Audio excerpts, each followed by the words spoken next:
Hello and welcome back to HardReset.Info. In this tutorial, I will show you how to install WhatsApp on Samsung S25 Plus. Let's begin.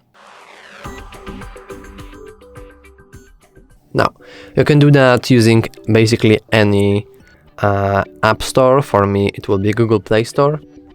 However, feel free to choose whatever you like.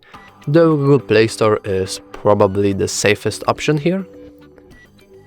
Now, you simply click the magnifying glass icon, click search, and simply input WhatsApp. As you can see, the suggestion is already here. Then you click WhatsApp Messenger and simply click install. And after it's installed, you simply log in or register into a new account and you can start using WhatsApp. If you found this tutorial helpful, please consider liking and subscribing. Thanks for watching.